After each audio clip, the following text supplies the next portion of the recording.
and we'll keep an eye on the waiting list, the waiting room. I did want to thank all of you for joining today, and we are recording this so that anybody who misses it, or for many of you, you will want to go back and see this.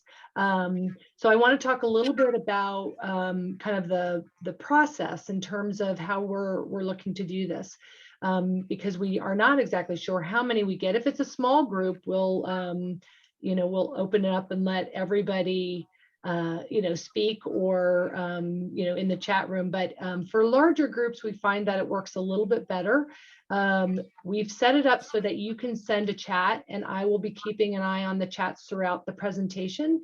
And when there's a break, I will butt in and ask Judy to respond to any questions that we have. We really do want this to be as interactive as possible. And I know it can be challenging with a large group, but we've done this before and it's worked out pretty well. So we're going to give this a try again. So one of the reasons that we decided to do this program is that we feel terrible that we have not had an opportunity to bring our waiting list members to Fraser in a couple of years because of COVID. And we know the importance of building community amongst our residents and our waiting list members. So as we were thinking about something that we might be able to do, and just looking at, we thought 2020, life couldn't get more challenging than 2020, but then 2021 hit.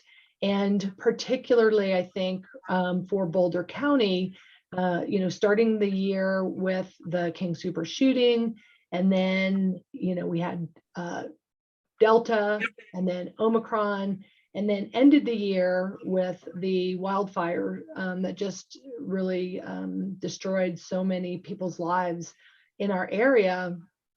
It just feels like, when are we going to come up for air?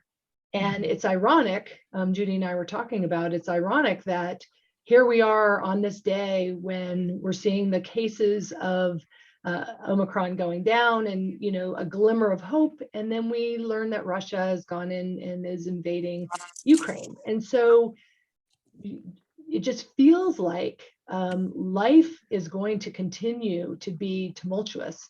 And how can we get the tools that we need in order to basically live in a world where it's constant whitewater?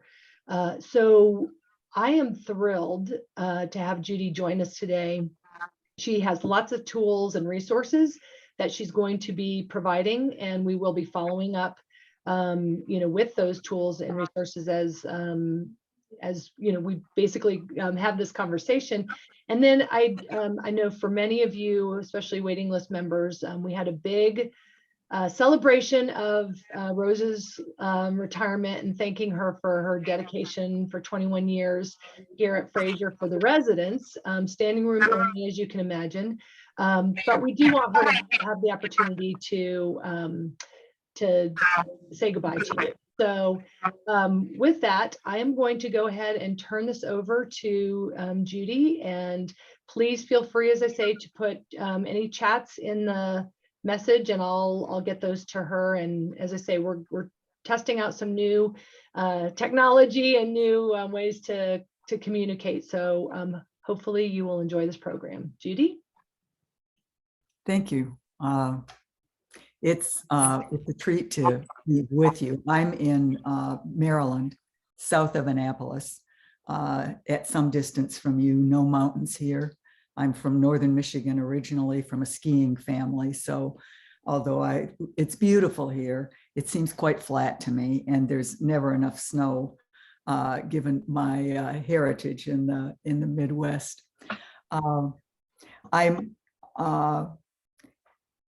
I have in mind a number of ways that we might think together about the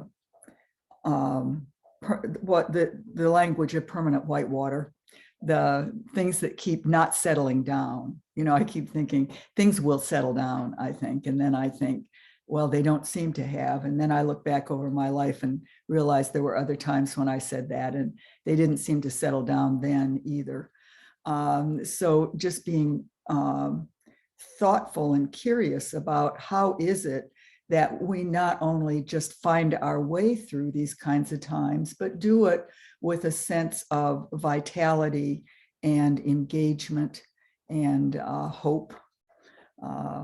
I have a friend, a Quaker friend, who is writing a book. It's not quite done yet.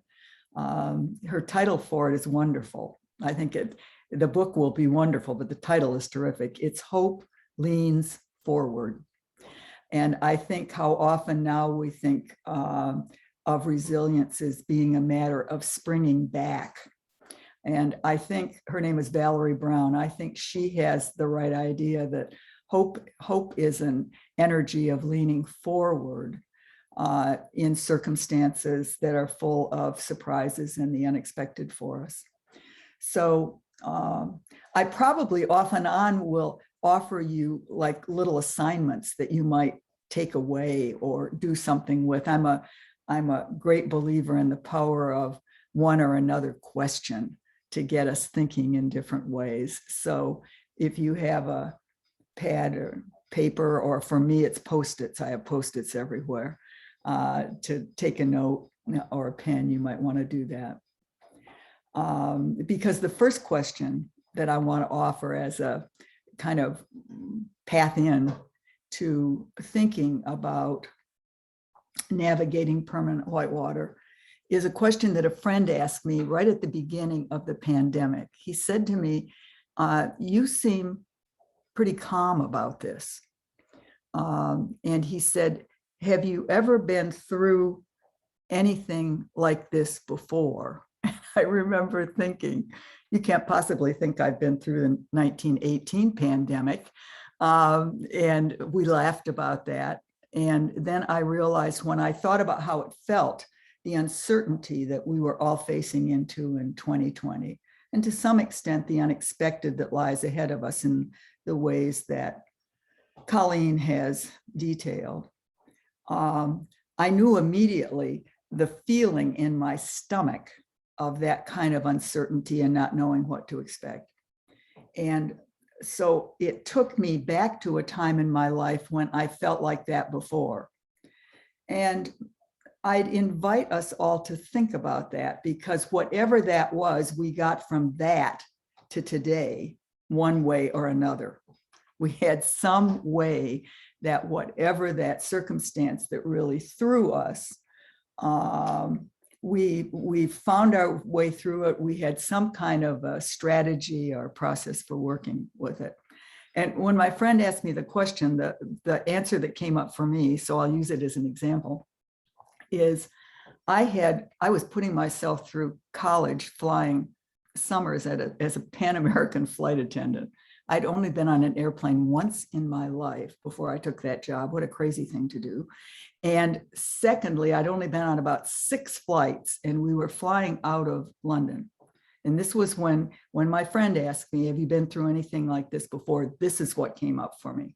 And it had some strategies that I realize now are mine. And that's why I'd ask you to keep that question in mind, because our strategies are individual. But in any case, we're about a half an hour out of London on a Boeing 707, and the captain comes on and says, we've lost an engine. And not to worry, it's a 4-engine plane. And we can fly on 3 engines. It's not a problem, but we can't fly to Kennedy Airport in the United States. We can't get that far on 3 engines. So we'll be turning around and going back to Heathrow, to London. That was the first news. The second news is, he says, and oh, by the way, we're too heavy to land because we have all of our fuel and the baggage and all of you on the plane and so forth. So he said, we're going to circle out here for a while and dump fuel until we're light enough to be able to land safely. Well, I can still, when I tell you this story, my stomach still does flips about this. And that was 50 some years ago that happened. And So my first strategy was, we each have individual strategies. So I want us each to think about what ours are. I went up to the lead flight attendant and I said, very calmly, because I can be calm on the surface. I said, so tell me, what's your experience with this sort of thing? And she looked at me and she said, I've been flying for 20 years. She said, and this is my first experience with this sort of thing. And I thought, well, she's going to be no help at all to me, I can see. So I went, it took an hour to dump all the fuel. So for an hour, we circled with everybody knowing what the full story was about our situation. Bless that captain and for his calm. And I poured coffee. I poured tea. I chatted with people. I calmed people down. I remember there was a nun who was saying the rosary and she pulled me over and she said, young lady, you've been smiling for 20 minutes. This is, there need to be other strategies other than smiling. And at the end of that time, when we dumped enough fuel, the captain swung the plane around and headed back for Heathrow. And one of the things I learned from him was the power of maintaining a genuinely calm atmosphere. As we're going back in, he says, for those of you on the left-hand side of the plane, you can see this castle. And those of you on the right-hand side, you'll notice this landmark. It's really an important thing to know about. And what he was doing was distracting us from looking ahead, where we would have seen that the entire runway at Heathrow was lined with all the emergency equipment. And he set the plane down. It was a perfect landing, and the entire cabin burst into applause. So for me, my own personal takeaway is I have a fingerprint for handling the unexpected and the scary and the unpredictable in my life.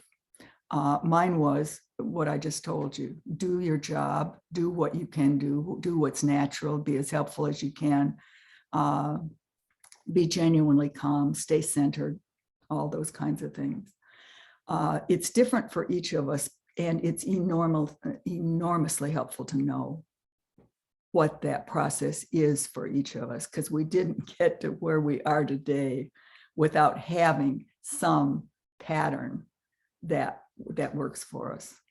I think I want to give one other example of this sort of thing. I was doing a seminar because this is about change in our lives, unexpected changes in our lives, unanticipated, unwelcome, all different language we could use for the change. And I was doing a seminar on change for people who were being automated and didn't want to be in the work that they did. And I said, so you don't want to be automated? Everybody goes, no, we don't want to be automated. I said, so have you ever had anything in your life that you didn't want at all and you had to do it anyway? People go, yeah, we've had those.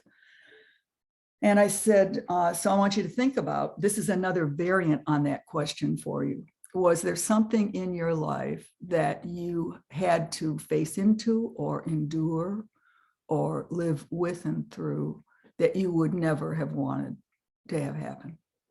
And yet, looking back on where you are now and that circumstance, you feel some pride in how you've managed to weather that.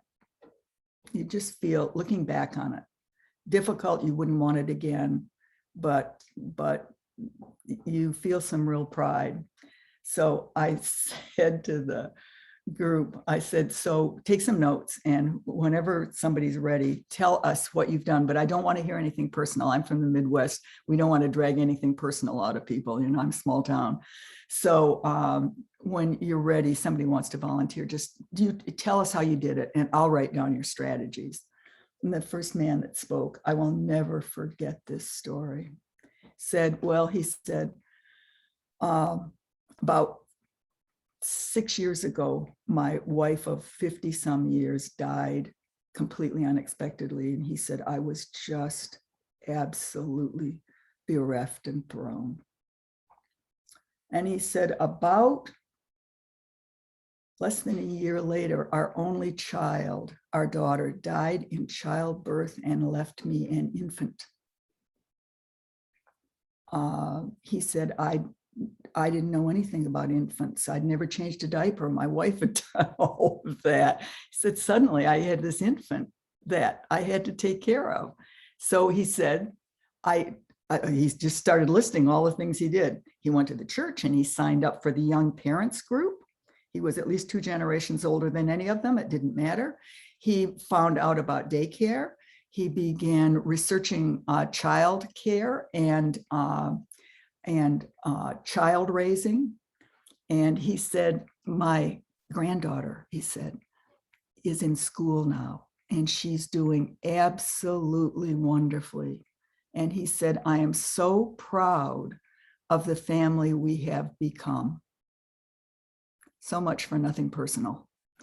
And so much for an example of strategy in the midst of personal crisis and ending up in a place that he felt really proud of for his family. So what we're exploring here is this notion that we have individual strategies, fingerprints for managing the challenging in our lives. We'll explore a lot of other things together today. And I'll offer you ones I know of and ones that I've tried and ones that research suggests are particularly helpful, and suggests some really good TED Talks if you're into watching wise people in TED Talks. But I'd encourage you to trust the wisdom of yourself about what you already know. So there's a question that goes along with this, which is, what have you learned about yourself from the experience, the resilience required of you over the last 2 years, 2+ years, if we're counting this as pandemic time, which for me kicked in 2 years, March 13th, when I began to live a totally isolated life here on a tidal creek, where I can kayak. So I've spent a lot of time kayaking. My husband had died 3 years ago, coming up the end of the month. So I was solo for the first time in a long time in my life. All kinds of change. But like you, I've had my own paths toward resilience. And I'd suggest that each of us needs to be respectful of those and to take note of them. Sometimes we don't notice them. Sometimes a friend will point them out. Sometimes we don't even notice them. So step one, what have you already learned from your life, and particularly your life over the last 2 or 3 years, that is a resource to you and maybe to others on how to weather permanent whitewater? So, Colleen, anything that you want to interject at this point, or any things in the chat? I got a note, just we're feeling anxious about the war in Ukraine. It's just like it's one more stress. Yes. And somebody else actually indicated they're a little bit nervous with Rose leaving, that they had built a relationship with her and feel like it's a very vulnerable time in their life, and just again nervousness. Yes, yeah, nervousness for uncertainty, really. I think uncertainty. It's interesting because it's at two very different scales, isn't it? I mean, it's a global scale of uncertainty. And then when somebody with whom we formed, I'm going to call it a sturdy relationship, that is a connection that is important to us, experiences a life change, how can they possibly retire? I can remember somebody said to a colleague of mine, who leads the national program on leadership development for LeadingAge. You can't ever retire. You have to stay in this job forever. We really love the way you're doing it. And I remember Wendy looking a little taken back by this. So, it's hard for us when something shifts in the life of someone we're connected to, even though we support the change entirely. And I think what I would want to say to that, it's something I practiced much to my surprise over the last two years, and that is, it's been a time to really put energies into forming bonds with people, not only to maintaining the bonds we have. My daughter and I FaceTime daily. I cannot believe we do this. We were never joined at the hip. And we FaceTime every day, usually each of us cooking in our own respective kitchens. And sometimes not that long a talk, but to forming and strengthening and recreating bonds that might not have been strong before, or ones that are wholly new. I'll give you an example. Yesterday, I ran into a neighbor of mine who had some health problems that required the doctors to drill a hole in his head, and he's in a neck brace. And he said, I really should be walking, but I'm not walking as much as I should. This morning, the two of us walked for 40 minutes. Before COVID, I don't think I would have had I'm a shy person, the courage to reach out and say, so let's walk, or to make friends over Zoom that I've never met in person. And I've just developed new rules for myself about the importance of sturdy connection with others at a time when our usual way of doing that, which is to, wander next door to the neighbors or whatever, hasn't been available to us. And maybe these are life lessons we'll take with us into the future. Judy, one other, Diana shared that her strategy is to fake it until you make it and find out all the information you can about a situation. That's fabulous. Ask a lot of questions and learn everything you can, learning as a way of being. And the fake it till you make it is a funny thing. The scientists tell us that when we actually do the behavior, it begins to fit us. We begin to feel. The feeling follows the doing, as opposed to the doing following the feeling. So that the actual, getting up and walking this morning created all kinds of interesting vitality for me in an unexpected way. So, Judy, there's another chat here that probably lends itself very well to, some of the other things you're going to talk about later. But the note says, I'm curious to know how Judy approaches or finds strategies to dip her toe back into the water after a traumatizing event. Walking back into the grocery store after it reopened after the shooting, shifting our daily thoughts from one tragedy to another. Should we take a break from the stimulation of the world, the constant trauma we see on the news, and just be? Is that irresponsible or a reasonable strategy? Oh, that is a wonderful, very long bumper sticker of a great set of questions. Again, I think there may be a lot of individual difference in this. I'm a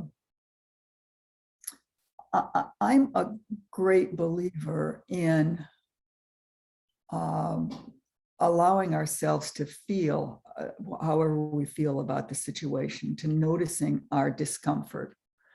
However, I'm persuaded by the wisdom of a friend of mine who's a wise psychologist and coach, who says that our developmental edge, our stretch, is always marked by discomfort. And it's true both in times, I think, when there's been trauma, but I think just in general, when we feel we're asking ourselves to step into something that feels uncertain, that we should be respectful of the discomfort, but the discomfort is an indicator that we're on a developmental edge that can stretch us to being stronger and more fully ourselves. So it is a kind of like feeling like we're stepping out on thin ice a little. I certainly feel it. I have not traveled in the last 2 years, and I'm about to set out again for a variety of things. I have about one trip a month coming up, and I can feel the anxiety about it. And so my strategy is to think about the anxiety as an indicator that this is a developmental stretch for me. And as my friend Val says, hope leans forward. So it's time for me to lean into some of the things that at times I want to pull back from. There's one other piece in this, though, that struck me, Colleen, and that is I'm a great believer in creating spaciousness between challenges for ourselves. I'm probably best known for a poem that I wrote called What Makes a Fire Burn is Space Between the Logs. People call it the Space Between the Logs poem. The name of the poem is Fire. But that I found that that more spaciousness has really helped me in the face of these kinds of challenges, including the loss of my husband, the pandemic, other kinds of setbacks. Just breathing space.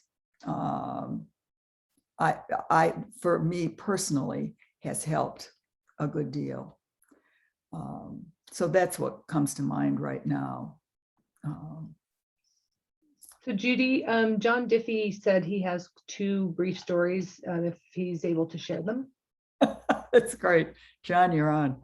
All right, let me go ahead and let me see if I can unmute you, John. Can you hear me now? Yes. Yeah, we can. My definition of brief is not the same as everybody else's, but I'll make an effort. We live in Pennsylvania. We have a daughter in Colorado, and we have a son in London. And so this period of COVID, especially pre-vaccine, was really disappointing because we're at the ages and stages where we're much more free to travel, yet it really wasn't safe. We even gave our daughter away at her wedding via Zoom, not her plan nor ours. A huge disappointment for us all. I think in response to Judy, your question, we found that we had maybe greater resilience and a greater degree to let being rational overcome being emotional in the interest of everyone's safety. Mm-hmm. And we, like you, we've been Zooming with each of the households, Colorado and London, with much, much greater frequency. The second brief story is I chair the board of a chamber music center in another state. And performing arts organizations are tremendously and adversely affected by COVID. Very, very difficult to do live performances over this 2-year period. And we had even launched a capital campaign.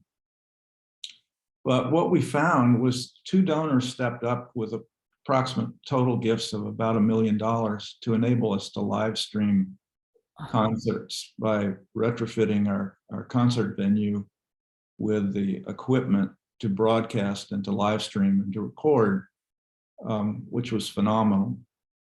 And then second, we found that by Zooming our board meetings, we had much higher attendance than we'd ever had before, as our boards come from the eastern half of the United States.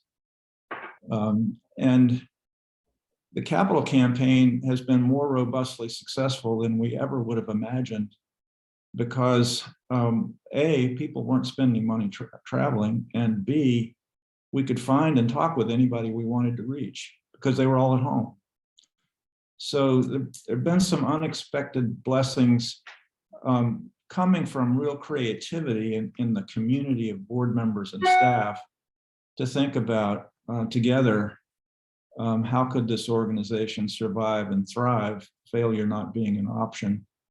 And it was out of that sense of community and the creative thinking of everyone that survival strategy was developed, and that really robust response to a capital campaign we had thought of closing down has actually turned out, we've had to raise the goal twice, for example, and probably will again. Thank you. Thanks, John. And just related to that, Judy, another chat, somebody indicated that they have joined a daily meditation group on Zoom, and it's been really wonderful for them. Right. I appreciate that example. And I started yoga on Zoom last week. And the surprises, the unexpected, John, in your stories, the just unexpected way that things develop, if we can spot them, is what I would say. And if we can assume that there are potentials in all of this that we may have overlooked in our disappointment at things that were lost because of it.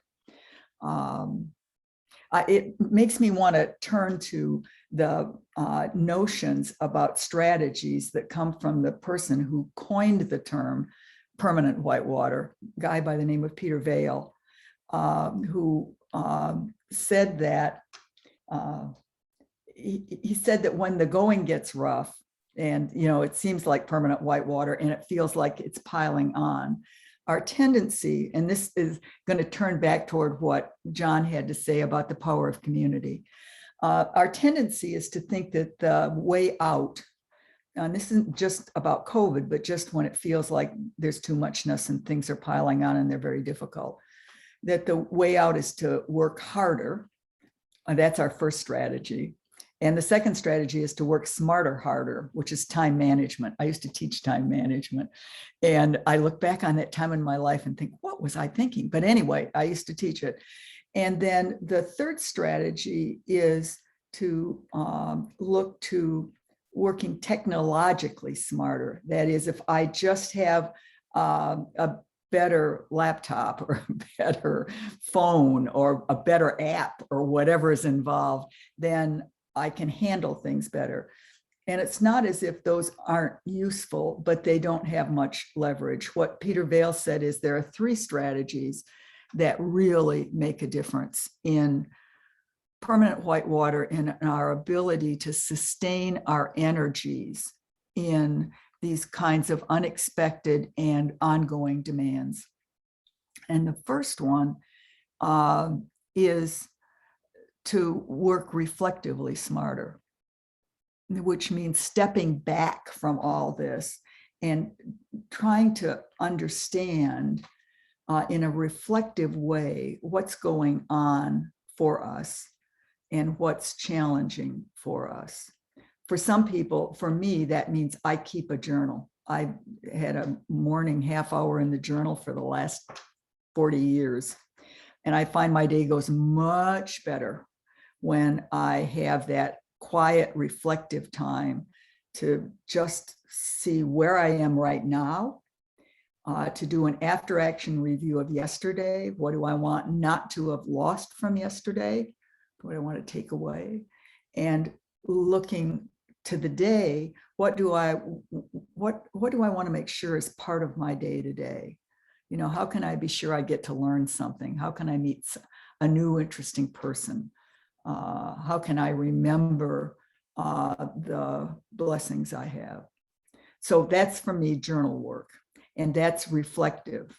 Not everybody needs to do a journal, but just the ability to step back and take a note of your life and what's going on. what feels like it's besieging you. The next one is the one that John pointed us toward, which is working collectively smarter. And that is, there's a tendency, at least for me, when I'm under pressure, to feel like it all depends on me. One of the joys of working with Colleen on our get together today is that the two of us are in it together, and we've just had a wonderful time planning this. So just realizing that reaching out to others may bring us surprising both insights and resources, but also just a sense of not being in it alone. And so one strategy is to make sure every day you reach out to one other person, that you aren't just chancing across. Yesterday, when I walked up the street and I saw my neighbor Doug, usually I walk the other direction. I decided to walk straight toward him and start a conversation. And when I started the conversation, we started talking about how important walking was to our health. And the net result of that was I had a walking partner this morning, and I will tomorrow as well. So it's just turning toward connecting with people. And then Peter Vale's third high leverage strategy. So we've done we've done reflectively, collectively. His third is what he calls spiritually smarter. And he doesn't necessarily mean faith practice, although he might be suggesting that. But by spiritually smarter, he means being very clear about what matters most to us, what we value the most, what my language for it would be, it's a chapter in a book I wrote once called What Makes Your Heart Sing. For me, that's how I know that something is bringing me alive and bringing me vitality. I can just feel my spirit sort of lift with it. But it's being spiritually smarter, being in touch with a faith community, or being in touch with a friend who shares your values, whatever that takes. So that's the work of Peter Vale on managing in permanent whitewater, which he would suggest, and I think our experiences suggest, is pretty much true of not only today, right now, with what's going on around us, but is true of more of our life than we generally tend to notice. Our life is full of huge surprises. A friend of mine says, my life was not in my plan. And I think for how many of us, that's true, both the joys of it and the disappointments of it, and whatever it is, my life was not in my plan. And in fact, Colleen, that makes me want to read the poem. This is me as a poet, as opposed to me as a leadership development expert and resilience expert. So this is the poet side of me. I did not plan to be a poet. This was all accidental. And I'm even going to have to put my glasses on, because although I pretend I don't need them, I seem to. If I want to read something. That wasn't in your plan either, right? No, exactly right. It was not in my plan. So this is a poem called Storylines, about essentially my life wasn't in my plan. Sometime back, the storyline we had in mind disappeared into some brambled place. And we were left beset by our anxieties about where the path had gone, wondering with our feet as still we edged along into foreign terrain that has an odd appeal, as it turns out. Unexpected joys created out of mutual confusions, and grievings shared, like John's, and hidden, creeping out of what never came to be that we had counted on.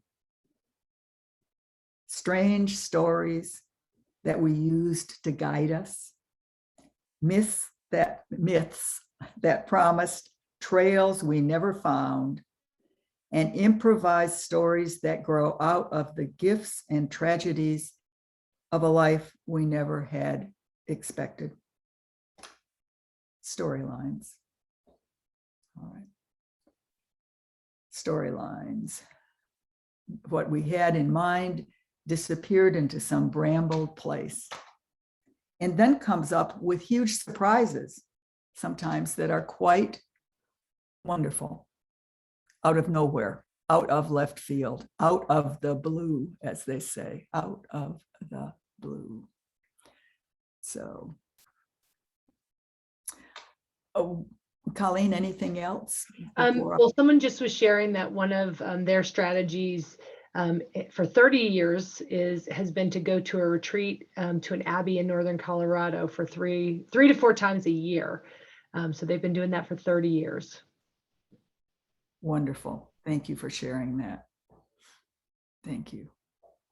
That's a practice. You know, one way of thinking about all this is it's not so much strategy. Sometimes it's a regular practice. Mm-hmm. In the way that my journal work is a regular practice, in the way that kayaking, except when the creek is frozen, which it has been, is a regular practice, in the same way that for me, sitting down at the piano at least once a day and playing a song is a practice. Mm-hmm. So yeah, thinking of these as practices, because it's not just the thing, but it's the pattern of it, the regularity of it. You know, this makes me want to turn to the work of a expert in getting our best results at work, which I would translate into getting our best results in life. His name is Shawn Achor, A-C-H-O-R, like anchor without the N, Achor. He has a TED Talk that is called The Happy Secret. I have a note to myself on this. The Happy Secret to Better Work. And he has a TED Talk about that, which we will provide links to this. Thanks to Colleen for having this all organized. But I want to tell you a little bit about him and what he has to say, so that when you get the links, you might think, wow, that might be worth listening to. The first thing I'd say is he's uproariously funny, and I find humor an enormous resource in uncertain times and hard times. Humor really lightens things. But what Shawn Achor says is that it's not that if we do our best work, we'll be happy. Happy may be understood as full of a sense of vitality and energy and good-spiritedness. But that if we are happy, we'll do our best work. So he's done all kinds of research on all different kinds of professionals, physicians who have certain qualities that we would consider happy, he would consider happy, are 18% more accurate in their diagnoses. I mean, it's a whole list of professionals who simply do better if they somehow manage to get themselves in a state of mind that we would, I don't know, happy may be too high a bar, but essentially hopeful, feeling vital, doing well. And he says that if you will undertake his 3 required practices for 21 days, it resets you from looking at what is not going well to what is going well. And when you do that, it changes your brain and your body, and you're simply in a different place. I don't think 21 days will do it. I think this is lifetime stuff, guys, but let me tell you what his strategies are, because I think there's great wisdom in it. He says the first thing is to begin the day with a list of 3 gratitudes. And if you listed your dog yesterday, you cannot list the dog today. It's got to be new ones. You can't do the same day after day. although it's good to continue to be grateful for whatever it is, but 3 new gratitudes. Okay, for me, a heron that was standing out here a few minutes ago, the walking partner, and my helper outer who's going to come over later today to help me with something. All right, those are my 3. The second is, before you open your email or do anything else, send one appreciative email note, or you could send a card. Cards are wonderful. Snail mail is okay. To a colleague or friend about something that you really appreciate about them. As before you pick up the news and realize all the things that we really need to be worried about. So you've done 3 gratitudes and an appreciative note before you start the day. And what he's saying is that we begin then to rewire our brain in the way that we reorient our attention. We now have begun the day with our attention aimed at these other things, which do not eliminate at all the worry about war, where we are with COVID. It doesn't eliminate it. It doesn't pretend none of that's there. It's just you start the day oriented in a different direction. The next thing he recommends is, and thank you to the person who did the retreat, meditation. The process of meditation is giving ourselves more space in our thought processes. It also makes us much more aware of our thought processes, and we can become able to choose whether or not we think this or that is taking us down a path that's helpful as a thought process. So meditation. The 4th, are you guys still with me there? Is journaling. And he recommends journaling a positive experience that you've had in the last day or so. And I want to do a sidetrack about journaling because there's also research. He recommends a positive experience, but there is research on the impact of college students at orientation being invited to write about something that was very difficult in their life. One group, 1/3 of the incoming freshmen at the University of Texas, write about something difficult in your life. Second group, write about anything at all that you want to. Third group, have tea and cookies. All right, those are the 3 treatments. And what the research startled him, and it's been replicated again and again, is that the group who had to write about something difficult, and of course that's what we started with, they found their way through it. They'd made it to orientation. And so those students had 30% lower use of the health center for the entire year. So that simply making personal note of our own capacity to get through something difficult has health impacts. But back to Sean Aker, he says a positive experience. And the last thing he says is exercise of any kind, because and I don't get this, but what he says is it tells our brain that what our body does matters. So exercise in any form. And I'd add to that one of my own, which is, and in any way you can, even just beautiful photographs, get yourself out in nature. Just anything that puts us in a natural setting, like Tomas's backdrop, for instance, which is helping all of us. It may not be helping you, Tomas, but the rest of us get to look at it.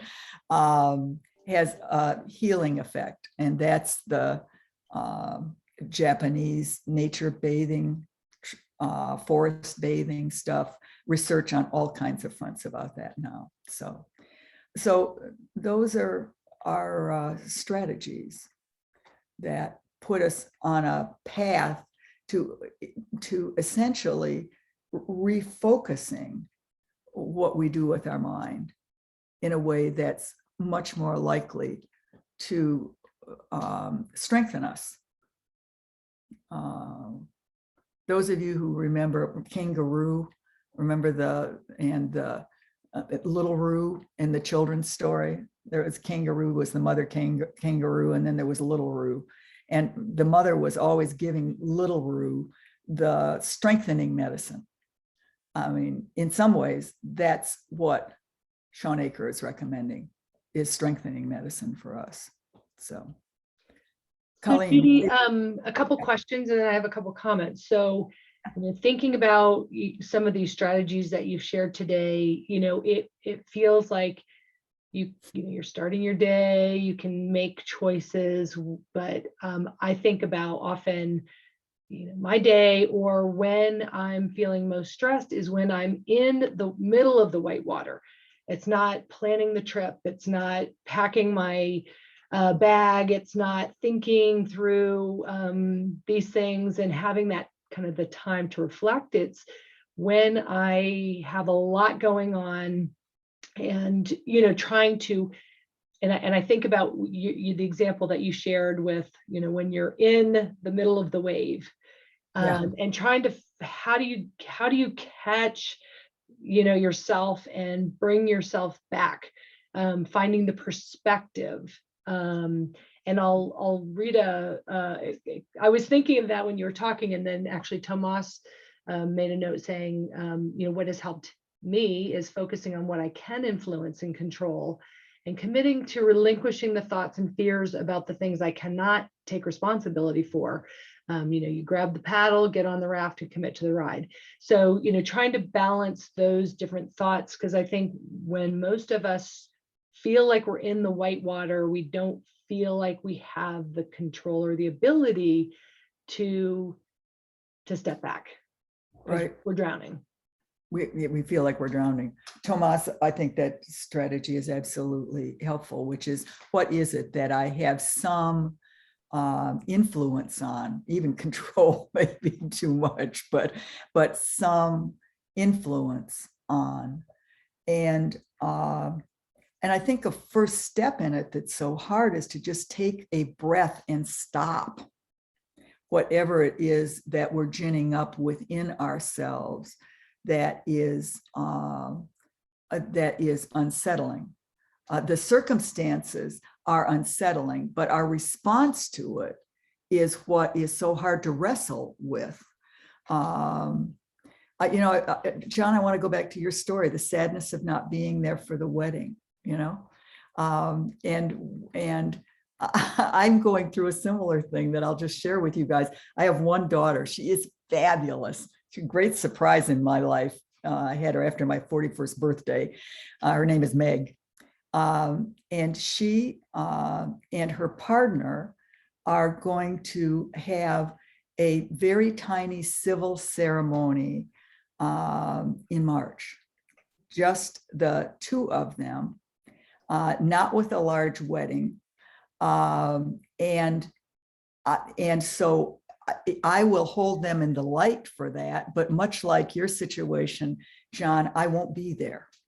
And yet what is the story that goes on in my head is that one of the most important things in life is for me to be there for her wedding. That's a story. And that's what creates that's what can create a huge sense of loss. So what I'm saying is, and this is a very tough thing to do when we're challenged by circumstances that are not what we expected or anticipated or the way things they're supposed to be. That's when being able to step back and saying, what story do I tell myself that is creating part of my pain here?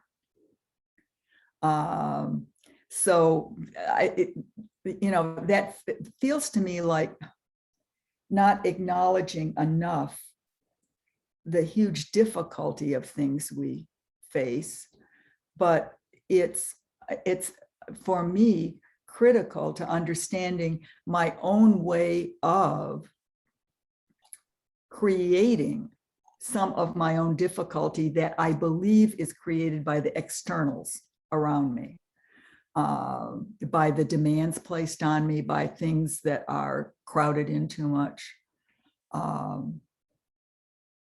It makes me, Colleen, want to turn to Lucy Hone's work and talk a little bit about that, who is a person whose research on grief and loss has been a huge support and comfort to me, I would say, in this period of my life, in this particular season of my life. She's a researcher. She's an Australian, a no-nonsense, very serious Australian researcher who studied at Penn with the folks who do the work on learned optimism.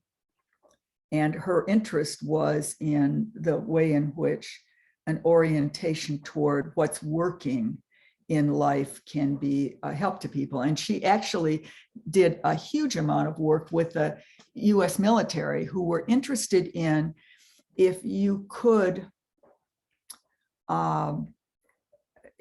help military people develop mental practices, to use that term, or strategies, could you help them be as absolutely fit in the face of trauma mentally as they are physically?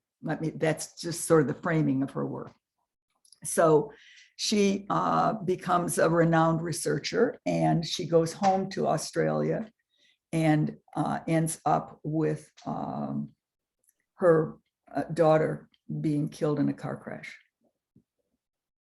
And the question she asked herself was, the things that she had learned and that she had been teaching people, could they be any help at all to her in this absolutely trough of grief that she was experiencing, that she just felt she didn't know how she was ever going to pull herself out of it.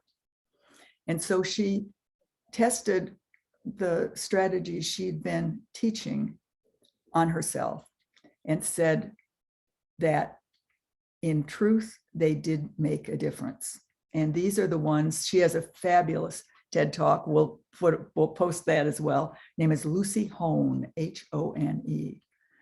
But what she said was she would want us to know that it is possible to live and grieve simultaneously. We have a tendency to think we'll go through grief and then we'll live again. And what she says is, it is possible to live and grieve simultaneously. And I think she's onto something. I would say that from my own experience of the last few years. She says the key to that is admitting straight out, no idea of silver linings, that hard things are hard. Hard things are hard. And the emotions we feel in response to that, I would say, are neither good nor bad. They are natural to the challenges we face.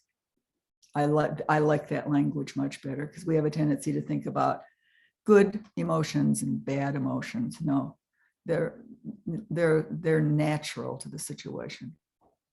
Hard things are hard. Second rule, the first is you can grieve and live simultaneously. That's an overall framework to this.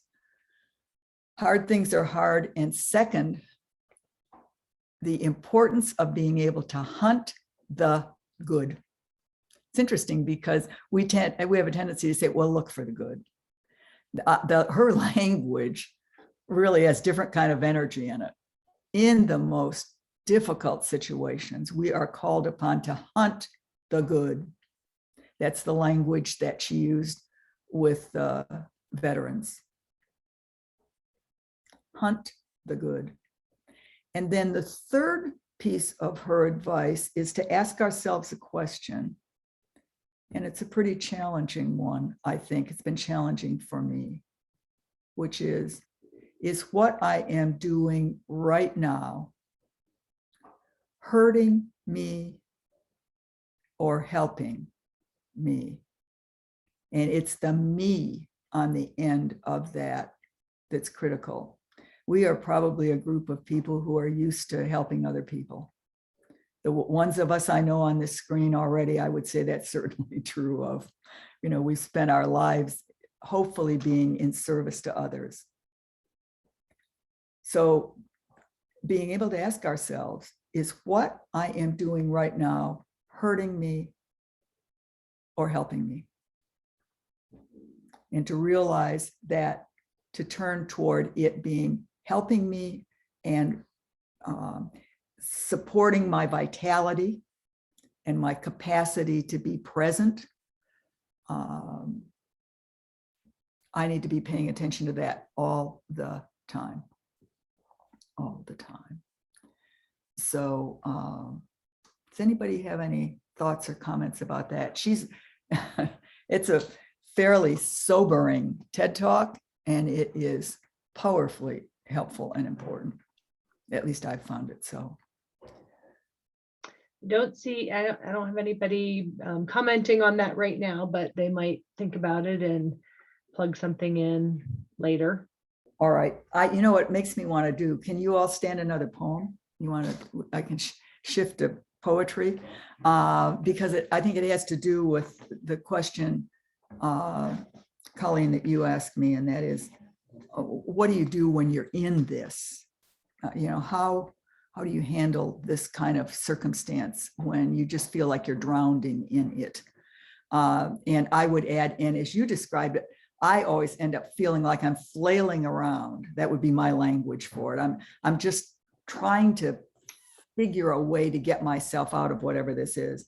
This poem is called Trough. And what's odd about this poem, I grew up on Lake Michigan, and Lake Michigan is dangerous water. It is dangerous water when the weather's bad. And this poem called Trough grew out of the experience of a grandfather of a classmate of mine whose life was lost because the fishing boat caught fire and burned to the surface of the water. And his dad survived, but his grandfather didn't. And so there's real life tragedy behind this one.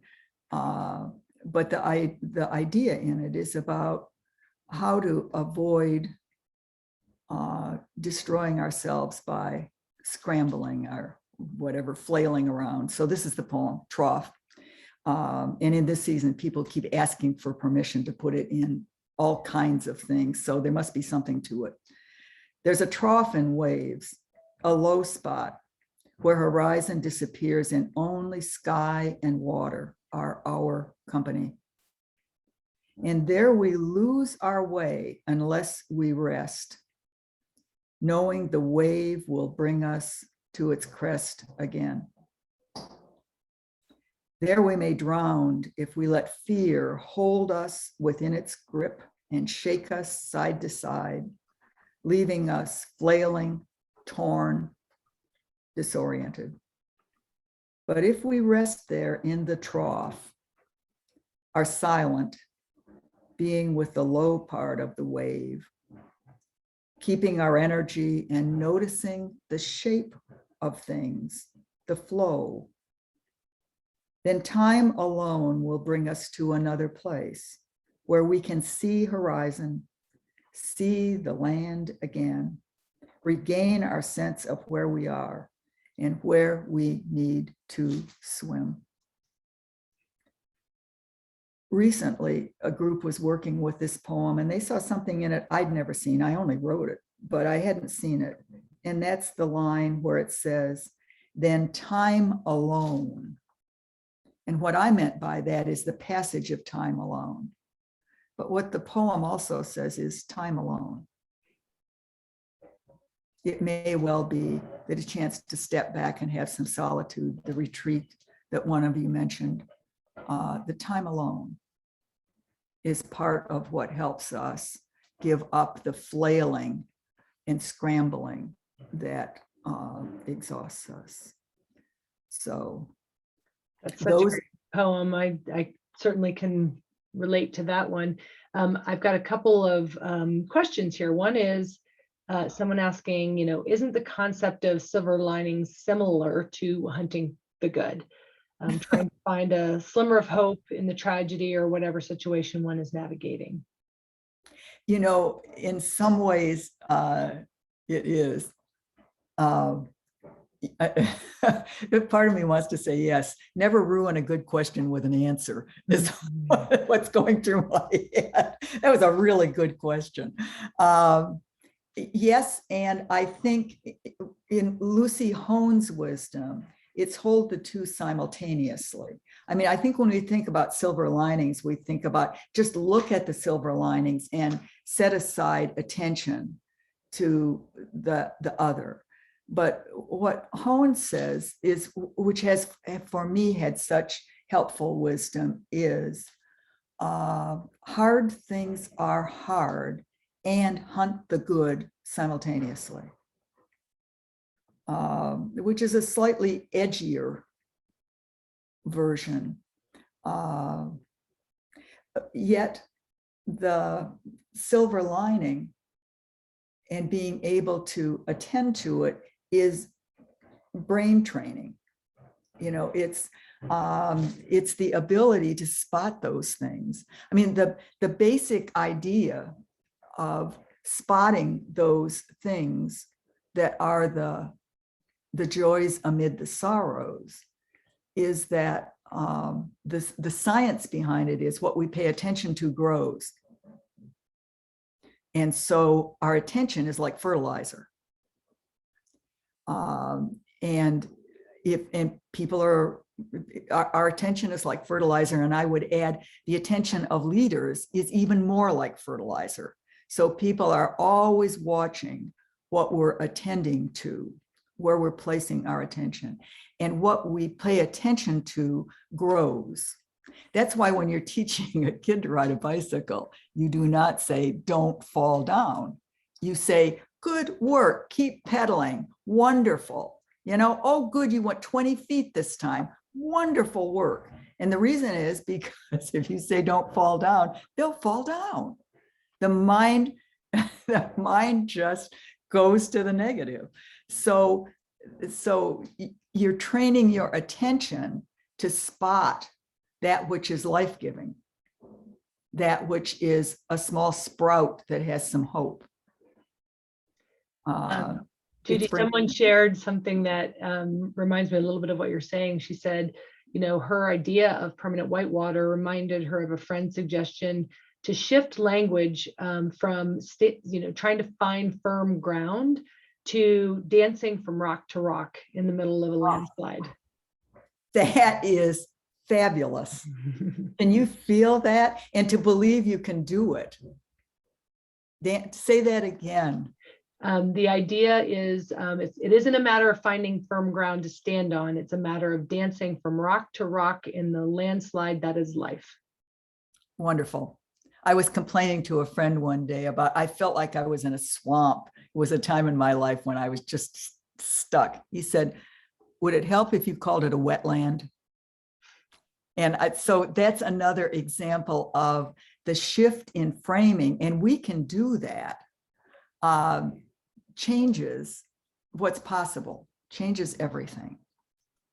So, Colleen, how are we doing on time? Are we wearing anybody else out yet? So I think we're doing okay. We might want to open up for questions, and I do want to allow a little bit of time at the end for, Rose to address the crowd.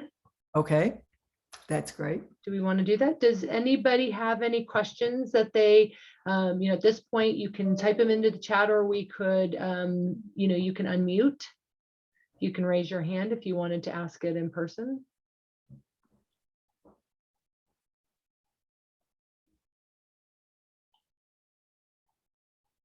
Anybody? Colleen, if nobody will speak up, I will speak briefly about the strategy of the rule of 6. Okay, great. So it's the native practice of when you're faced with a situation and the future seems uncertain and you don't, maybe you're trying to make a decision. It's a difficult decision. What the rule of 6 says is you are required to list at least 6 ways things might unfold, 6 possibilities. And your mind will naturally go to one. When I'm in a bad mood, it'll go to the worst possible one, but if whatever, it'll come up with an option. And your mind probably will come up with a second option of what might happen, or what should I do here, or how things might unfold. But by the time I get to the 3rd or 4th, I've pulled myself out of my usual ways of thinking, and I'm in new territory. And then you would say to yourself, well, I have to do something. You know, I got to move ahead here. What do I do? And the answer is you can choose the one you want to move ahead on, but you have to hold the other 5 in mind. You can't close your mind to those, and because they were also possibilities. And the question is, why would you want to do that? And the answer is because your mind will only collect data on theories it's working on. And if you've chosen the one you're moving ahead on, it sees all other data as noise in the system. It doesn't pay attention to the data. So you want to keep your mind actively scanning around you, because those 6 options, you may move from one to the other. There may be a flow process among them. And I will briefly tell you my experience on that kind of a rule of 6 over a period of 32 years, I guess now. My husband and I had a dairy farm. Dairy is a hard business. It was failing, tremendous financial pressures because of it. Question was what to do with the dairy farm. It was very challenging for us. And so we laid out 6 options. Number 1, bankruptcy. It was my favorite. I was sure it was going to happen. It was the only one that never happened. The next one was sell our cows and pay off cow mortgage and find somebody with 75 cows who needs a place to put them. And we thought that's crazier than it can be. But we put an ad in the local grocery store. And would you believe somebody with 75 cows who needed a place showed up and rented the barn and a house and moved in, and everything was wonderful. The next option was run it as a crop farm. And you couldn't make enough money to handle the debt on the place with that. But what happened was the cows of the other people were all out in the field, and one day a rat gnawed through the electrical system in the milking barn and burned it to the ground. And because we looked at 6 different options, we did not rebuild. Any good farmer rebuilds on the spot. We had seen the possibility of a crop farm. We could now run it as a crop farm. The next option we looked at is run it as a conference center and do retreats there. We did a couple of that. That was hard work. I didn't want that. No, that was not my future, but we tried it out. Next was run it as a model farm of some kind. And the university, we were sure would be interested in that, but they weren't at all. I came out of cooperative extension. I was sure they'd want to do that. No interest in that. And the last was what my stepson, Ethan, who loved animals. And Ethan wanted to run it as an animal rescue farm. And I was running the numbers in my head, and animal rescue was not going to pull this farm out of the financial mess it was in. But Ethan really loved animals. And he was committed to somehow saving them. And he thought about it a long time and realized you couldn't rescue them all. So he decided he would keep people from eating them. And he founded a firm called Beyond Meat that some of you may have heard of. And I know that's the look on my face when and so this person who started with this passion at 11, who just turned 50, founded and created the firm Beyond Meat, which now has firms in China, it has plants in Canada, it's in all the grocery stores. And he is both helping our health and our environment and he's saving the animals. He said to me, "I've bought the farm from my dad," he said. I said, "No, you really have?" He said, "Yeah, all 450 acres, the 4 barns, the 3 houses." And he says to me, "And I'm turning it into an animal rescue." You can do that with the proceeds that he's doing very well with Beyond Meat. Right. So I tell you that story because we went through almost every option over time. But this as a mental habit is stunningly effective at allowing us to keep our minds open to data that we otherwise would just ignore because we're going down this path. It's a very powerful thought process. So that's it. I just wanted to tell you guys that story because it tickles me so. I mean, this little 11-year-old who just held to what he wanted to do and has done it. Judy, perfect timing. So we got a chat that I think is very encouraging, and it says, "I sense that a lot of us feel stress over the state of the world and our country, COVID, our democracy, Ukraine. I encourage further work in this direction."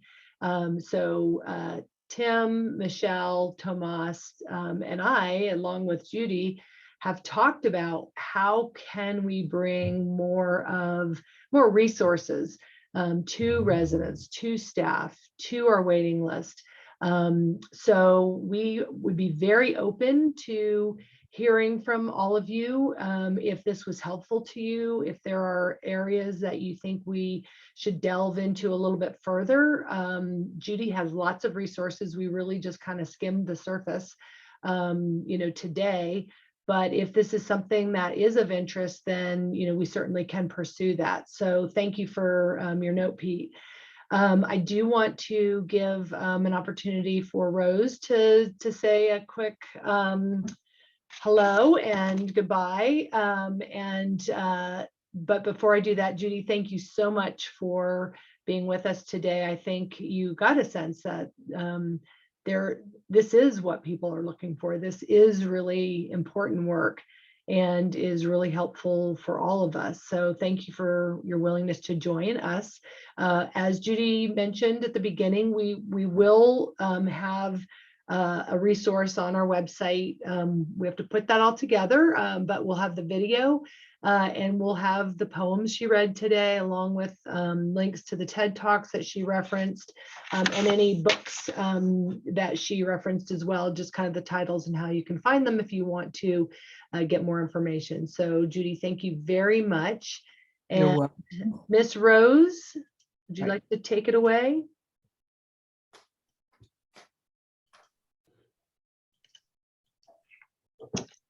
Good morning. Technical difficulties. I just wanted to say it was really been a privilege to get to meet all of you, and working through Fraser has been the only way I've got to meet all of you, and it's been amazing to know you all. I'm going to be moving to Florida. It's a little town called Riverview. It's just south of Tampa, about half an hour. My family, well, my son and his family live there, and he has 2 children that we want to hang out with. They're 3 and 5. And just letting you know, Stacy Ludwig, who's been here with us for 3 years, she's been fantastic and will be taking over for us, and she'll be the director of sales. Just get to know her, you guys. She'll do great for you. So don't worry, she's there. Okay. And anyway, I wish the best for you all. You guys will do great. And just keep coming to Fraser. And we did ask, Rose has put together copious notes for all of your preferences and things that you've shared with her over the years. So I think we are in good shape. And we are hoping to do more events with our residents and waiting list members together. We know, building community before residents move in is really important. So look for more events for this year. And thank you, Rose, for your 21 years of dedication to Fraser. We wish you the very best, and we thank you all for coming today. Have a great day. Thank you all.